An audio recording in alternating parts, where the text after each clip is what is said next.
Om Tat Sat.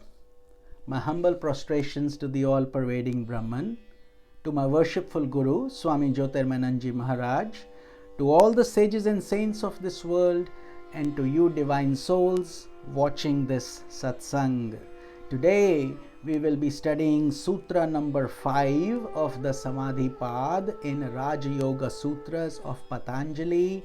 The commentary is done by my worshipful Guru Swami Jyotirmanandaji, and narrating it is myself, Swami Nikhilananda. So Sutra number 5 talks about Vrittiyah Panchatayah Klishta Klishtaha. We'll repeat: Vrittiyah Panchatayah Klishta Aklishtaha. So Vritti, as you know by now, is a thought wave. Panchatayah, of 5 types. Panch means 5, so it's of 5 types. Klishta is painful, aklishta is not painful. So Patanjali Maharaj is explaining that vrittis or thought waves are of 5 types, and some of them are painful and some of them are not painful. Let us explain that a little bit deeper so we understand it. The innumerable thoughts of the mind can be broadly divided into 5 types. 5 types. That's why they call them Klishta Klish. The names and explanations of which are in the following sutras. But we will talk about them here, and each of the 5 will be discussed in the sutra number 6. But these 5 types of vrittis are either painful, which are called klisht vrittis, or aklisht, which means they are happy vrittis, destruction of pain. They are helpful to you. Klishta vrittis, klishta means painful, and therefore those are the 5 that we want to totally eradicate or try to eradicate. That is what's called sadhana. But those klishta or painful vrittis are avidya, which is ignorance; asmita, it's called egoism; raga, that is attachment; dvesha, which is hatred; and abhinivesha klesha, which is called the fear of death. So these are the 5 vrittis, klisht vrittis, that come in everybody. Everyone with consciousness goes through that.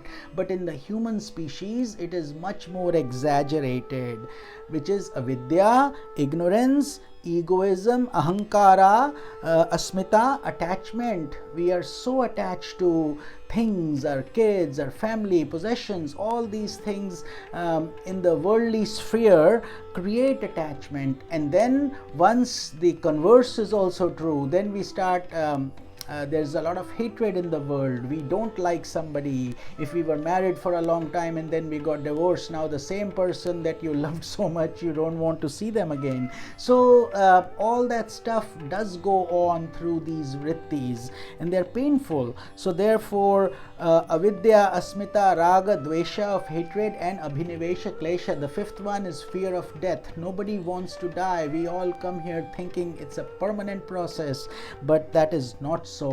Anything that has been created in this world eventually gets destructed also. So therefore the goal should be to increase sattva with aklisht vrittis. Klisht are painful, aklisht are good ones. They are helpful to you. So therefore we need to try to increase our purity so we can control our rajas and tamas, and control the klisht vrittis with aklisht vrittis, which are non-painful ones.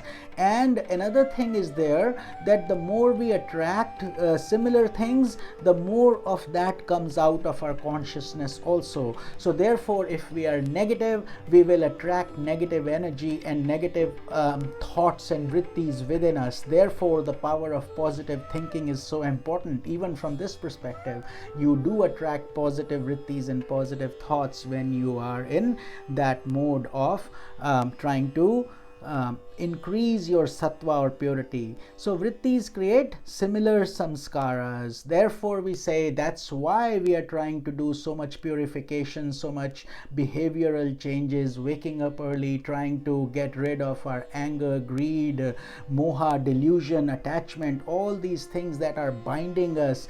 We have to, there is no other way. The only way to do it is to purify with our self effort, and as we put in the effort, we start to see the results ourselves, within ourselves, and that gradually leads us. As soon as ignorance is destroyed, what happens at that point? You are self-realized, you attain mukti or self-realization, and that is the goal of Patanjali Maharaj or Raj Yoga, to take each of us on that royal path. That's why it's called Raj Yoga.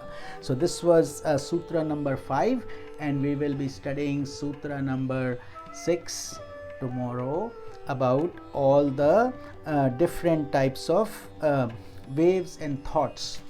So this is Swami Nikhilananda. Om Tat Sat.